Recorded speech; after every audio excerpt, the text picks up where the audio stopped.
Hi, this is a short tutorial on how to access your emails and OneDrive from the USC webpage. So to find your emails, if you click on the little chevron here on the right, come over to email and click on that. Once your email's open, what you'll see on the left-hand side is an app launcher. When you click on the app launcher, you can then select any of the programs that you'd like to use. But what I'd recommend is that you go into OneDrive first before opening up a Word, Excel, PowerPoint, OneNote, SharePoint, or Sway, so that they're already saved in your OneDrive. So if we click on OneDrive,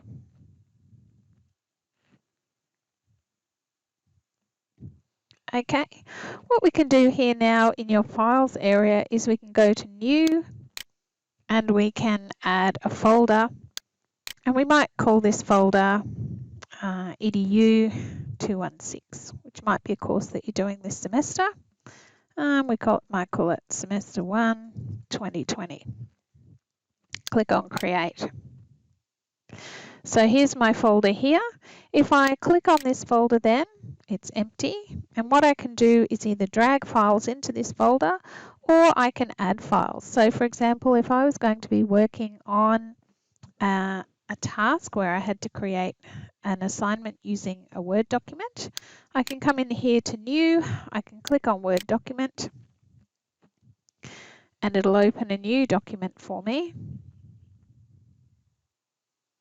which is on the cloud and saved within my OneDrive.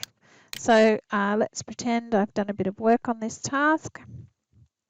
So it might be EDU 216, Assessment Task 1. I can come up here into Document and I can rename the file. So I might write EDU 216, Task 1,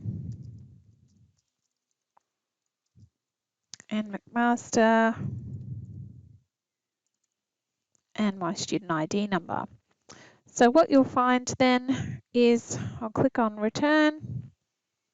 It's now saved this file, okay, and it's automatically saving the changes that I'm making to the document. If I then close this document off, just checking that it has said saved before I do so, what I'll find now is the document here.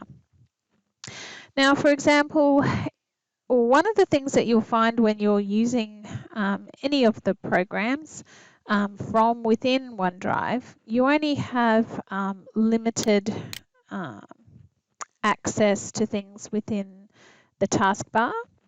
So what you can do instead is close it, click on the three little dots, and it'll give you a choice on how you'd like to open it. So I can actually open this then in the app, open Word,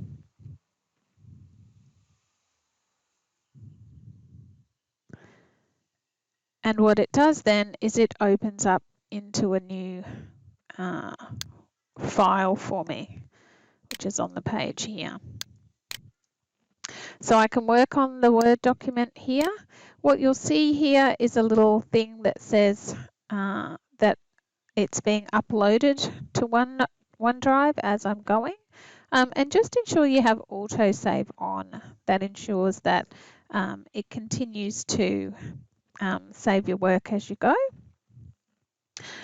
So as you can see here, when I utilize it in this version, I've actually got a whole heap of other choices within the taskbar that I can use. Again, save the task, okay, and close. And you'll see in here that this was modified only a few seconds ago, and again it's saved in my OneDrive. If, for example, I was doing an assessment task where I was working on a group task, if I come in here to the share button, okay, and I can then put in the name and email address for any other people that are working on this document with me. So for example, I'll put my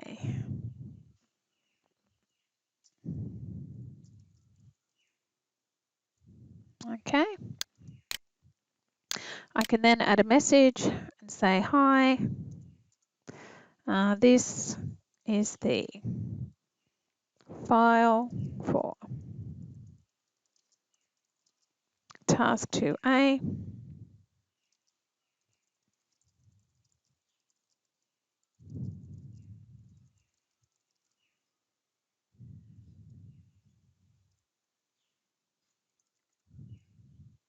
Now I've said please work and save this document live, so rather than downloading the document and then bringing it back up, it means that everybody can be working on the document at the same time. So if I click on send, okay, what happens is the person is sent an email to say that a particular file has been shared with them. And as you can see, the messages come up twice for me. If I then come into my shared folder, what I will find is that any assignments or any work that has been shared with me from other people will be located in this particular folder. Okay. When you're sharing a document, if I go back to that file that we were working on,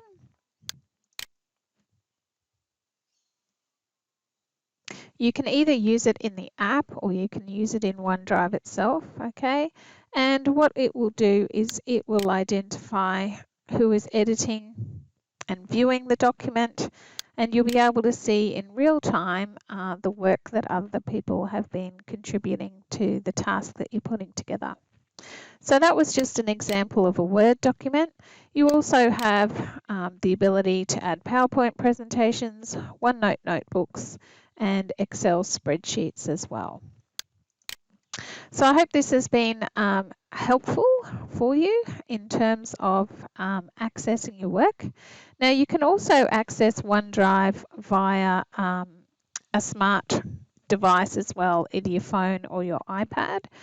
So you'll be able to access your files from any location, whether you're on campus or whether you're working from home. If you've got internet access, you can always access your files. If you don't have internet access, what you can do is download the file onto your computer, go home and work on it, and then ensure that you upload the file again into OneDrive so that it's stored for you. But you'll need to either rename the file or delete the previous file that you're uploading. So thanks. I hope this helped. Okay, bye.